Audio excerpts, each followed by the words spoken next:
Hola, espero y estén bien. Hoy les traigo la historia de John Wayne Gacy. Es no un miedo tonto entre la gente, temerles a los payasos. De esto se encargó Gacy, conocido también como Polo el payaso asesino. Fue un asesino en serie estadounidense que violó y mató a 33 chicos jóvenes entre 1972 y 1978. Se le llamó el payaso asesino porque hacía servicios sociales en desfiles y fiestas de niños vestido de payaso. Se hacía llamar Pongo el payaso, personaje que creó él mismo.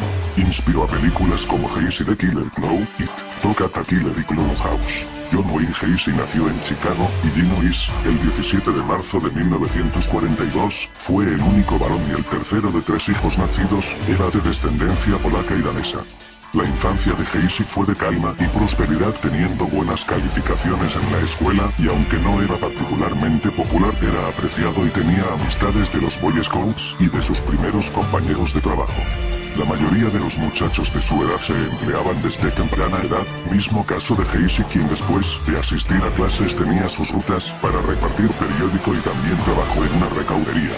Podríamos decir que siempre fue un hombre ocupado en trabajo, escuela y diversiones. Estaba muy unido a sus 2 hermanas y a su madre, quien efectivamente le llamaba Honey, pero era castigado frecuentemente por su padre, un alcohólico que abusaba físicamente de la familia y siempre pegaba a su hijo con un cinturón de cuero.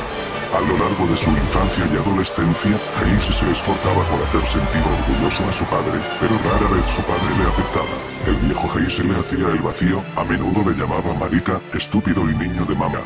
A los 9 años de edad, un amigo de la familia abusó sexualmente de él.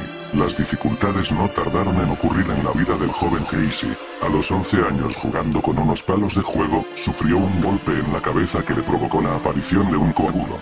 Sin embargo, este no le fue diagnosticado hasta los 16 años. Así que en un lapso de 5 años, sufrió desmayos repentinos y suponemos que daños cerebrales, aunque mínimos. El problema fue resuelto mediante un medicamento que disolvió el coágulo. A los 17 comenzó con sus problemas cardíacos y dolores de los que nunca se pudo descubrir la causa. Toda su vida padecería de estos episodios cardíacos, aunque nunca que pusieran en peligro su vida, que se agravaron una vez que fue encarcelado, claro está. Después de esto, Gacy trató de terminar sus estudios sin mucha fortuna y partió a Las Vegas, donde solo halló empleos de muy baja paga. De ese modo, regresó a Chicago, donde se matriculó en una escuela de negocios. Tras titularse consiguió trabajo en una zapatería y ahí ganó posiciones hasta hacerse el encargado de una tienda de ropa para caballeros. En realidad Gacy era un vendedor nato, así que pudiendo y explotando sus habilidades, fue escalando poco a poco hacia el éxito empresarial. En 1964, se casó con Marlene Myers, cuyo padre era dueño de franquicias de Kentucky Fried Chicken, así que el nuevo yerno obtuvo una merecida posición en la organización de la familia. Quiso aprender del negocio desde cero y así tomaba usualmente jornadas de trabajo de 10 a 14 horas. Y cuando no estaba trabajando estaba envuelto al 100% en actividades comunitarias. Se enroló en diversas organizaciones civiles, siendo la más notoria la de los Jaices, quienes lo nombraron en una ocasión el hombre del año. Dichas comunidades se dedican a la perfección del liderazgo comunitario y empresarial de sus asociados. Y John Wayne Gacy dedicaba por entero sus esfuerzos y su vida en ello. Quienes lo conocieron dicen que se distinguía por su gran ambición y sed de reconocimiento público. Fruto de su matrimonio tuvieron un hijo y una hija. La señora Gacy vivía feliz cuidando a sus hijos, y él trabaja incansablemente al lado de sufrir un ocasional colapso nervioso. Pero sus problemas de salud, el sobrepeso, lo del corazón y lesiones en la espalda no constituyeron ningún impedimento para que Gacy continuara su carrera comunitaria. Al parecer todo era miel sobre hojuelas, pero no tanto. Pronto comenzaron a correr los rumores acerca de la homosexualidad de Gacy. Se decía que siempre en el trabajo estaba rodeado de jovencitos y que sostenía relaciones con algunos de ellos. Los más cercanos e íntimos se negaban a aceptar tales historias. Hasta que en el año de 1968 un jurado de Ohio lo declaró culpable por cargos de sodomía. La víctima, un tal Mark Millet, lo acusó de haberlo engatusado hasta tenerlo atado y violarlo hacía un año antes cuando fue a verlo en su casa.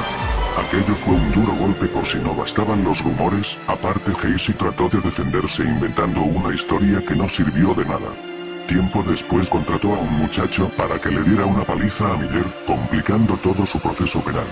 En este episodio el juez ordena una serie de pruebas psiquiátricas a Casey, determinándose que es capaz de comparecer en juicio, pero a la vez se establece que su conducta es antisocial y que no hay tratamiento conocido para su problema. Fue sentenciado a 10 años de prisión y poco después de ingresar al penal su esposa se divorció de él argumentando que había roto los votos matrimoniales. A los 26 años John Wayne Casey pisaba la cárcel por primera vez. El 18 de junio de 1970 gracias a su conducta de prisionero modelo recibe la libertad anticipada y regresa a Chicago para rehacer su vida. Llega a casa de su madre pero se da cuenta de que debe independizarse de nuevo, así que con la ayuda financiera de sus hermanas compra una casa nueva en un suburbio de la ciudad para comenzar de nuevo sus negocios. Así que entró como chef a un restaurante de la ciudad y comenzó nuevas amistades con sus vecinos, los Grexas, con quienes tenía frecuentes encuentros para jugar cartas o tomar tragos. Obviamente ignoraban el pasado criminal de su nuevo y bonachón vecino. En 1972 Casey volvió a contraer matrimonio, esta vez con una mujer divorciada y con 2 hijos pequeños. Carol Love se llamaba la nueva esposa, y estando emocionalmente vulnerable no fue difícil conquistarla con detalles de generosidad. Así que esta mujer pensó que Casey sería un excelente sostén para ella y sus hijos a pesar de que no ignoraba que Casey había estado en prisión, pero confió en su nueva actitud y que corregiría sus pasos. Fue así que pasaron los años en que Casey mantuvo su secreta vida criminal de sodomía y asesinatos, mientras que ante la sociedad era un próspero empresario que con frecuencia organizaba parrilladas en su casa, las cuales por cierto eran eventos exitosos y comentadísimos. Eso sí, nadie dejaba de quejarse del extraño y nauseabundo olor que emanaba la propiedad, ante lo cual la explicación era siempre que las partes bajas de la casa estaban invadidas de un moho apestoso. O de que alguna rata había muerto en la cañería. Solo Casey sabía exactamente el origen de tales olores. Luego la conducta de Casey comenzó a deteriorarse, pasando del buen humor a rachas de ira inexplicables, y había perdido el interés sexual hacia su mujer. A esta no le preocupó tanto esto último como el hecho de que comenzó a hallar revistas pornográficas de hombres y jovencitos, y hasta Casey le llegó a espetar que prefería a los jóvenes sobre las mujeres. En su trabajo igualmente era notorio cómo estaba rodeado de muchos efebos, argumentando que contrataba tales empleados para ahorrarse dinero, pero la gente ya sospechaba que no solo era para ahorrarse la lana, sino para satisfacer sus cada vez más obvias inclinaciones sexuales. Por supuesto que no faltaron los episodios rasposos y violentos entre sus jóvenes empleados y Casey, quien se les aventaba y extorsionaba con no pararles si hablaban del asunto. El 2 de marzo de 1976 finalmente quedaron divorciados los Casey. Finalmente en 1978 todas las atrocidades cometidas por Casey tenían que salir a la luz pública. Todo se derivó de la continua desaparición de jovencitos sin mayor explicación. La policía poco a poco comenzó a centrar su atención en este sujeto y descubrieron que ya estaba catalogado como criminal sexual, así que fue cuestión de algunas órdenes para registrar su propiedad para encontrar material sospechoso. Ante los primeros análisis la evidencia era cada vez más crítica para ligar a Casey con la desaparición de varias personas.